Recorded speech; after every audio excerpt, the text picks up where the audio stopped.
Hello friends, ఎలా ఉన్నారు? నేను బాగున్నాను. మీరందరూ బాగుండాలని కోరుకుంటున్నాను. ఇప్పుడు కథలోకి వెళ్ళిపోదామా? మరి కథ పేరు మేఘ సందేశం. ఇప్పుడు మీది మీ కూతురి గొప్పతనం గురించి వద్దు, ఉన్న సమస్య గురించి ఆలోచిద్దాం. రాజేశ్వరరావు మాటలను విసుగ్గా కట్ చేసింది. నాకొక అనుమానం రమా. ఏమిటి? పెళ్లి గురించి తనకి ఇంకా క్లారిటీ రాలేదని. దానికి క్లారిటీ వచ్చేలోపు నాకు మతిపోయేటట్లుంది. దిగులు పడుకు. ఈ రోజుల్లో ప్రేమించింది అయినా పెద్దలు కుదిర్చింది అయినా పెళ్ళంటే ప్రతి ఒక్కరూ భయపడుతున్నారు. రోజులు అలా ఉన్నాయి. వాళ్ళు ఓ అయోమయానికి గురి అవుతున్నారు. కాలం గడిస్తే ఆవేశం తగ్గి తనకు ఆలోచన మొదలవుతుంది. అంతేనంటారా? రమలో దిగులు. ప్లీజ్, ఇప్పటికి మటుకు ఈ సంభాషణకు ఫుల్ స్టాప్ పెడదాము. అదే టాపిక్ మాట్లాడి నాకు బామకిలాగా చికాగ్గా ఉంది అన్నాడు నవ్వుతూ. సత్యభామ స్కూటీ మీద బయలుదేరి సందు మలుపు తిరుగుతూ, అమ్మకు అబద్ధం చెప్పాను తెక్కొచ్చి బయటపడడానికి, కానీ అది ఇంట్లో ఉందో ఎటన్నా ఊరేగుందో తెలుసుకుని వెళ్తే బెటర్. ఊరేగటం అనే తన మాటకు తనే నవ్వుకుంటూ 2 కిలోమీటర్ల దూరంలో ఉన్న శ్రీనిధికి ఫోన్ చేసింది. శ్రీనిధి, సత్యభామ, సంజన ఎల్కేజీ నుండి ఇంటర్మీడియట్ దాకా క్లాస్మేట్స్, బెస్ట్ ఫ్రెండ్స్. ఆ తర్వాత వాళ్ళు ఎంచుకున్న కాలేజీలు వేరైనా స్నేహం మటుకు దారిమల్లలేదు. ఒకరికొకరు ప్రాణమని చెప్పచ్చు. ఎవరింటికి ఎవరు ఎప్పుడైనా వచ్చే చనువు, మనసులో ఉన్నది ఏదైనా పంచుకునే అనుబంధం వారి మధ్య ఉంది. కానీ సంజన మటుకు కొత్త జాబుకు మారి 2 ఏళ్లుగా బెంగళూరులో ఉంటుంది. అవతల శ్రీనిధి, బామా చెప్పు అంది బద్ధకంగా. శ్రీ, నువ్వు వెంటనే బయలుదేరి హైమాక్స్కి వస్తావా? ఏదో చెత్త సినిమా చూసి టైం కిల్ చేద్దామంది శ్రీనిధి. ఏంటే, నేను ఇంకా నిద్ర కూడా లేవలేదు. పొద్దున్నే ఏం పీకల మీదకి వచ్చింది? ఆవలిస్తూ అంది శ్రీ అనబడే శ్రీనిధి. నువ్వింకా నిద్రలేవలేదు. నేనేమో రాత్రంతా నిద్రలేక తెల్లారి శాంతి లేక అల్లల్లాడుతున్నాను. ఏ రాకుమారుడన్నా అల్లరి పెట్టాడా? నేనిక్కడ టెన్షన్తో చస్తుంటే నీకంతా ఎగతాళి. నిన్ను చంపేస్తా. అబ్బా, ఈ మధ్య టెన్షన్ అని తెగ చంపుతున్నావు. విని విని ఆ టెన్షన్ నాకు కూడా అంటుకునేటట్లుంది. ఆ మాట పూర్తయ్యవ్వకముందే ఫోన్ కట్ చేసింది సత్యభామ. నిజంగానే మ్యాటర్ సీరియస్గా ఉన్నట్లుంది.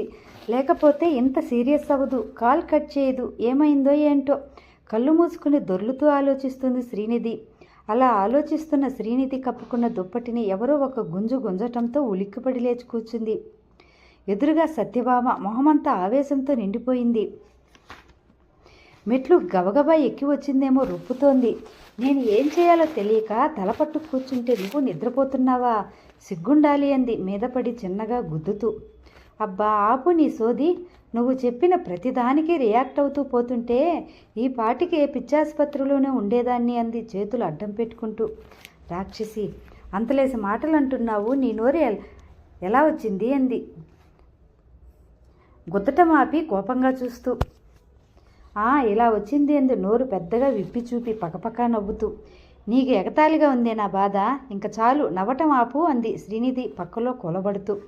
శ్రీనిధికి జాలేసింది. ఏమిటే, నీకు ఇప్పుడు అంత కష్టమేమొచ్చింది అంది లేచి కూర్చుంటూ. మా అమ్మా నాన్న మళ్ళీ నా పెళ్ళి అటాక్ మొదలుపెట్టారు. ఆపవే తల్లి, ఏదో యాసిడ్ అటాక్ అన్నట్లు మాట్లాడుతున్నావు. కాక ఏమిటే, పెళ్ళి అంటే ఎంత కష్టం అంది నోటిని సున్నాలాగా చుట్టి బాధగా మొహం పెట్టి.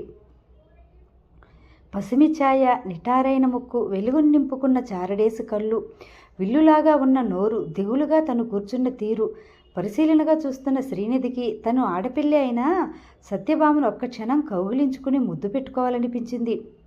ఎందుకు అలా అనుకుంటున్నావు? నువ్వు చాలా అదృష్టవంతురాలివి. నిన్ను చూసిన వాడు ఎవడైనా కాదనగలడా? టక్కున ఒప్పేసుకుంటాడు. అదే నా బాధ. అలా పెళ్లి చూపులు చూసేసి కొంతవరకు పాజిటివ్ గుణాలు, హాబీల గురించి మాట్లాడుకుని పెళ్లి చేసేసుకోవటం నాకు అర్థం కాని విషయం, అర్థం లేని విషయం అంది మొహం జాలిగా పెట్టి. మరి ఏమిటి, డేటింగ్ చేయాలని నీ ఉద్దేశం? నో, అది కాదు కంగారుగా అంది. మరి ఏమిటి తల్లి? ఒకరి గురించి ఒకరు పూర్తిగా తెలియాలి, ఆ తర్వాతే పెళ్ళి. అది అసాధ్యం. అలా అనకే దిగులుగా అంది సత్యభామ. లేకపోతే మరి ఎలా అనాలే? ప్రేమించుకునే వాళ్ళు కూడా తమ గురించి చెప్పతగ్గదే అవతల పార్ట్నర్కి ఇష్టంగా ఉండేవే చెప్తారు. పెళ్ళి అయి కలిసి జీవించేదాకా ఉన్నది ఉన్నట్లు ఎవరూ తెలుసుకోలేరు. అప్పుడు కూడా డౌటే. ఒక్కసారిగా సత్యభామ మనసులో మనోజ మెదిలింది. ఏమో కావచ్చు అంది ముభావంగా. అనుమానమా? ముమ్మాటికి అంతే. పెళ్లి చేసుకుని ఎన్నో ఏళ్ళైనా ఒకరికొకరు అర్థం కాని వాళ్ళు కోకళ్ళలు. అలాంటిది నువ్వు చెప్పేది ఓ పిచ్చి కల అనిపిస్తోంది. లైట్ తీసుకో. ఏమిటి లైట్ తీసుకునేది? ఇది నా లైఫ్ అండ్ డెత్ సమస్య. నీ అందం, చదువు, ఉద్యోగం చూస్తే బొడ్డోడని పిల్లకుంక నుండి పళ్ళురాని ముసలోడి దాకా పడిపోతారు. నువ్వు చెప్పే వ్యక్తిత్వము, ఆత్మగౌరవాలు తొక్క తోలనేవి. వాళ్ళ మనసుల్లో చచ్చినా రావు. అవసరమైతే నిన్ను వదులుకోలేక నువ్వు చెప్పిన ప్రతిదానికి ఊకొడతారు. మీ వాళ్ళు వెంటనే పెళ్లి చేస్తారు. పెళ్ళికి ముందు అర్థం చేసుకునేందుకు ఇంకా నీకు టైం ఎక్కడిది?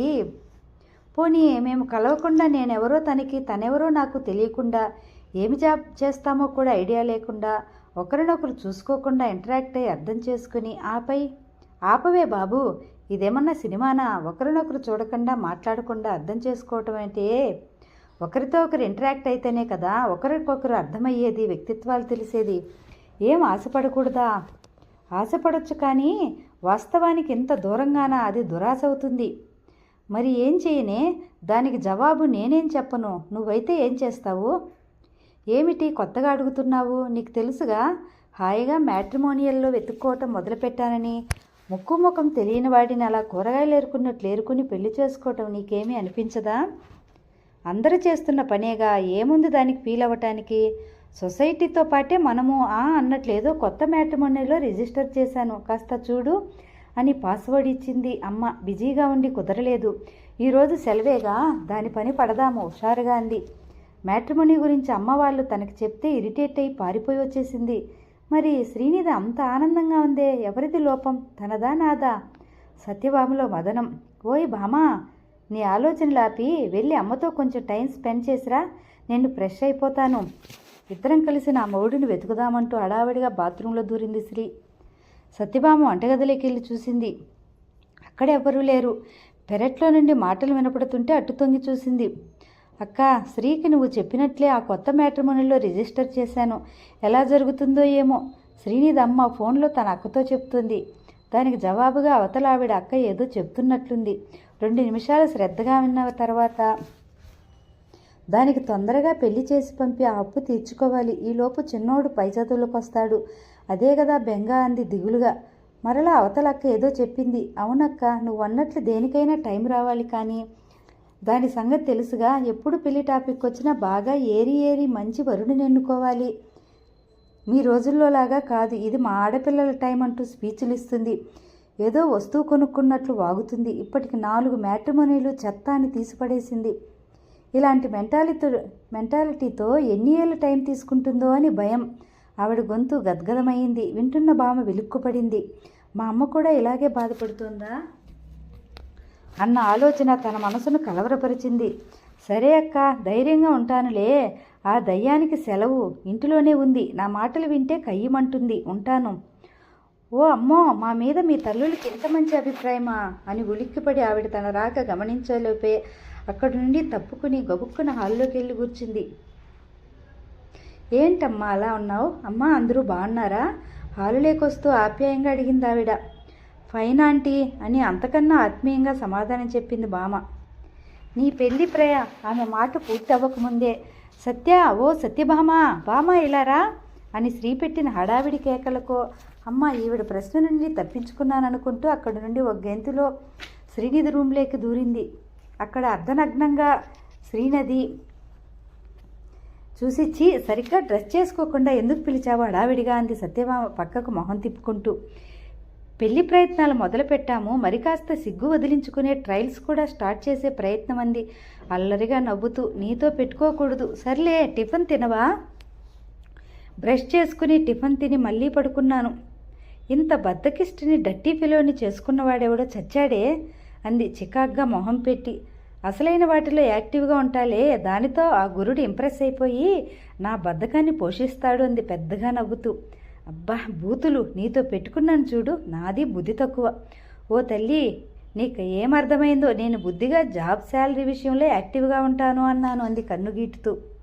అతి తెలివి ఉపయోగించక నోరు మూసి సిస్టమ్ ఓపెన్ చేయి. శ్రీనిధి టేబుల్ ముందు కూర్చుని ల్యాప్టాప్ ఓపెన్ చేసి ఆన్ చేసింది.